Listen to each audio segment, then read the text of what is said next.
Bienvenue au Starter du jour pour bien démarrer sa journée. Aujourd'hui, ses amis qui nous font grandir. La Bible nous dit qu'à un moment donné, Jésus est dans le jardin de Gethsémani. Il sait qu'il va être arrêté. Son âme est angoissée jusqu'à la mort. Et puis là, va arriver Judas. Et lorsque Jésus va voir Judas, il va lui dire « Mon ami, ce que tu as à faire, fais-le ». Et la Bible nous dit que les soldats vont arriver et ils vont arrêter Jésus. Et c'est intéressant de voir que Jésus a appelé Judas « mon ami ».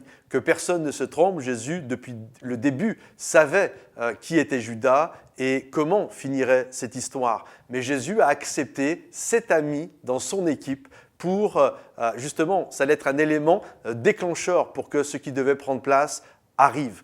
Et je crois vraiment que des moments, nous pouvons rentrer dans toutes sortes d'amertume, de frustration, parce que nous avons eu des amis qui nous ont trahis. Nous avons eu des amis qui finalement ont été pour nous de grandes sources de déception, qui ont été pour nous vraiment des coups de poignard. Ça a été extrêmement délicat. Mais on doit comprendre que ces amis-là, finalement, bien souvent, ont été utilisés, non pas que c'était Dieu qui voulait qu'on soit trahi et que ces gens soient méchants, mais finalement, ça n'a pas arrêté le plan de Dieu dans notre vie. Et Dieu a même utilisé le mal que l'on nous a fait pour nous amener dans notre destinée, pour nous amener dans le chemin que Dieu a prévu pour nous. Regardez, Joseph a été jeté, a été trahi par des amis, a été jeté en prison par des amis et puis un jour, il est devenu le premier ministre du pays d'Égypte. Comprenez-vous? Tous ses amis, ses frères qui l'ont trahi, cette madame Potiphar qui l'a accusé de viol, cette prison où il a été, tous ses amis qui finalement lui ont fait du mal, ont été pour lui, alors que peut-être sur le moment, il ne s'en rendait pas compte, peut-être que sur le moment, c'était vraiment pour lui une source de frustration et de colère et de tristesse, mais finalement, tous ses amis ont amené un jour Joseph à devenir le premier ministre du pays d'Égypte.